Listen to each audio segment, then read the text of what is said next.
Greetings out there and welcome to my channel. I'm Morrisman, and today I'm going to do a very special video, and I'm going to try my best to condense this because it's going to be a lot of information that I'm going to try to share today. And it's going to start off, the title is, what does a music producer do? Because oddly enough, I had somebody ask me that question a couple of weeks ago, and they said, well, you do music production, so what is it that you do? And it's really kind of a vast definition. I'm going to give you my definition, and then I'm going to talk about other definitions that they claim to be what they are. And I can go by, basically what I've done. My first music production project that I was hired to do, I was probably maybe 26 years old. And a childhood friend of mine who was a very industrious businessman decided to manage a singing group. So he brought them to me because he had heard about, what I had been doing in the area as far as productions. And, we go back a long way. We were kids. We knew each other as kids. Really nice guy. So he came to me and said, I have a group that I want you to produce because they're very talented. So he brought them over to my house. And it was a young lady and her cousin. They were a duet. And I agree, when I heard them, it just blew me away because this woman could sing. The other guy could play piano. He sang pretty well as well. So I said, I'd be more than happy to help you, do production work. And that was basically my first production job, other than the stuff I'd done for myself and my band. So they came over with a demo. And the demo was really nice. It was a nice R&B ballad. And what basically a music producer does is he arranges. He's actually basically a music arranger as well. It's kind of the same umbrella, basically the same job. And before I kind of go into what I do as a producer, I'm going to just touch on these other so-called producers. And I'm not trying to be negative, I'm just saying what I feel and what I think. And it's not necessarily mean that I'm right, but this is my opinion. People like P. Diddy, who claim to be a music producer. And I'm like, how can you be a music producer when you can't play an instrument or read music? It's like, that's one of the most important ingredients to be able to do what you do. But I'm going to explain to you my definition of those types of quote-unquote music producers. Because basically all they are is the funders. They're the people that put it together financially and other marketing reasons or marketing ways. But as far as actually sitting down with sheet music, or this is what I want the piano player to do, this is what I want the guitar players to do, they don't do that, but they claim that they do, but they don't. But getting back to my first music project. So they brought over this demo of a song that they wrote. It was a really nice song. So as I'm listening to it, the female was singing lead, and the keyboard player and her cousin, who's also a singer, good singer too, he was singing in the background. They were both singing in the background harmonies. I said, the first thing I want to do is take your vocals out of the background. And they was like, why? Because I visualize you as the lead singer, so we want to put you out there. We don't want to put you in the back as well. I said, what I suggest is we add another harmony from your cousin, have him do two-part harmony in the background as you sing lead. And at first they was kind of skeptical about that, but once we finished the project, they said, you were right.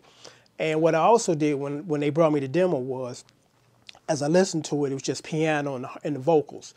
I wrote in a bass line, I wrote in two guitar parts, and then I wrote in a string part that I played.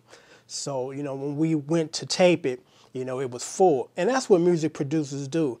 They hear things in their head, and they try to put it on wax as far as, I think this will work. Because again, back in the day, music producers or music arrangers in the 60s, they wrote out the parts for these instruments. A good example is something like this. Music producer hears this and say, you know what, a D major 7 chord would sound better on the Fender Rhodes as opposed to the guitar playing it. We're going to have the guitar playing either doing a lead line or something else that complements it as opposed to clashing with it. I mean, music production is kind of a very detailed type of responsibility. You're responsible for arranging all the music, and in order to do that, you have to know how to play an instrument. It's almost impossible to get around being able to read or play an instrument if you're going to do this. Because again, that other definition of music producer, or guitar player, I want you to play something. That's not music production. I mean, the guitar player is playing something which is really his composition or part or contribution. It's not really the music producer, you know. So unfortunately, there's been a division between the definitions. And like I said, I'm going to try my best to condense this. I might even do two parts because there's so much information I want to share with you guys. But something happened in the early 80s that changed R&B music forever. And a lot of people don't even realize it took place. The change in music, R&B music, is attributed to cocaine. And like, how do you put those two together? And I'm going to tell you why. Prior to a rash of crack cocaine hitting the streets in New York City and spreading all over the country, the music industry, for the most part, were composed of people that actually could play. They were musicians, they were arrangers, you know, they knew their craft. Now, what happened was when cocaine hit the streets, a lot of people that was just hustling actually became very wealthy and hustling drugs. And a lot of people, you know, you probably don't realize this because I was in banking for like 27 years, and I'm going to touch on that too. So I know about, you know, the financial aspect of things running, how it's running in this country. And I'm not talking about I was employed with a commercial bank. I was actually employed with the largest bank in the world. So I know quite a bit about finances when it comes to certain things. And what some people don't realize is this. You come into probably, let's say, a legitimate inheritance. Your parents died and they left you all this money, or you were doing drugs or selling drugs and made a whole lot of money. If you were to go into any bank and deposit $10,000, this is what happens. And again, most people don't realize this. Once you deposit that money, the bank contacts the FBI because it's not that often that people just come out of nowhere and deposit that kind of money unless they're doing something illegal in some cases. But in some cases, like inheritance or winnings, it's legitimate. But they do that even with car sales. When you go in to buy a brand new car and you pay with it in cash, the first call they're making is to the FBI. So a lot of drug dealers start to get wind of this and say, you know what, I need to launder my money. I need to put it somewhere where it won't be looked upon or scrutinized or the FBI be in contact. So all of a sudden, literally overnight, a whole bunch of record labels start to spring up because these guys had a lot of money, had no music experience, but they had a lot of money and they like music. So they decided they're going to try to do this. And that's when the birth of the dabblers came in. Guys that play with one hand on the piano and think they piano players.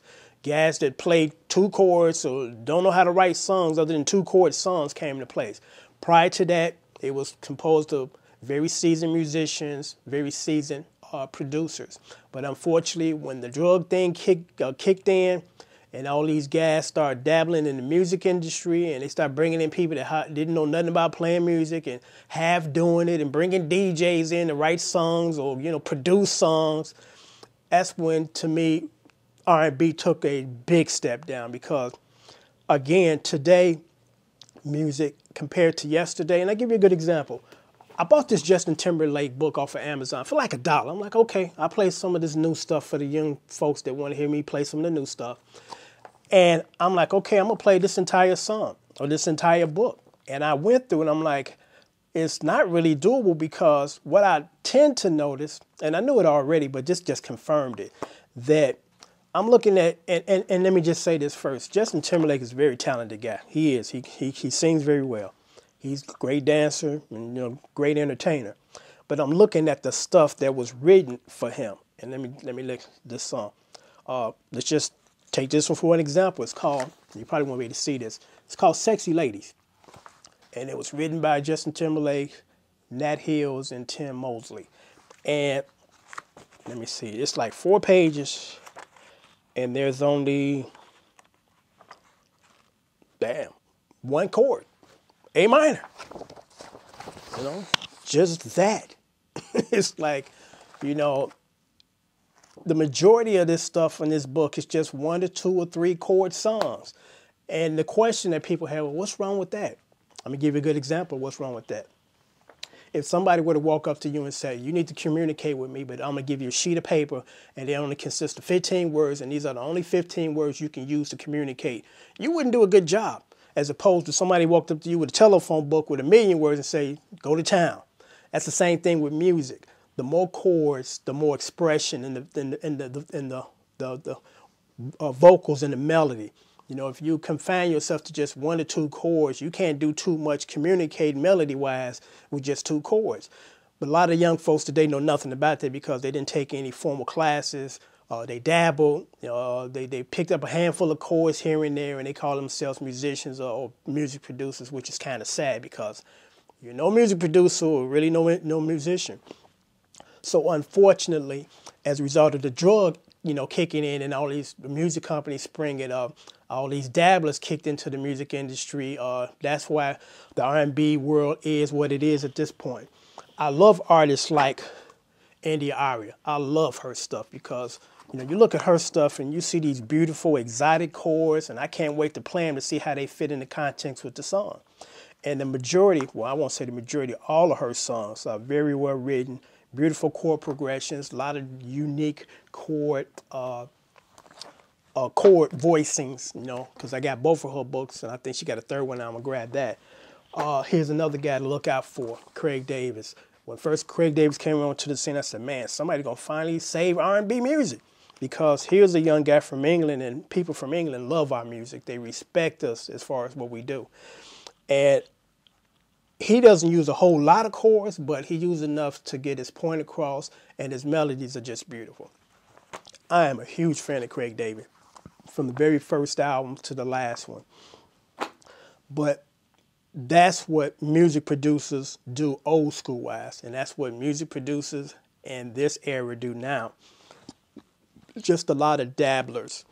You can hear it in the music, and I'm not knocking the music of today. I get people that send me a lot of emails as far as how are you able to put together so many videos so quickly and learn all these songs? And it's pretty simple. I know how to play my instrument. That's the first step. You got to learn how to play your instrument.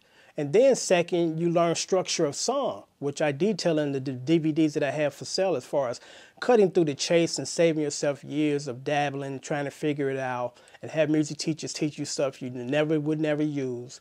And, I teach you how to go straight to what you need to learn how to play the guitar and play it, right.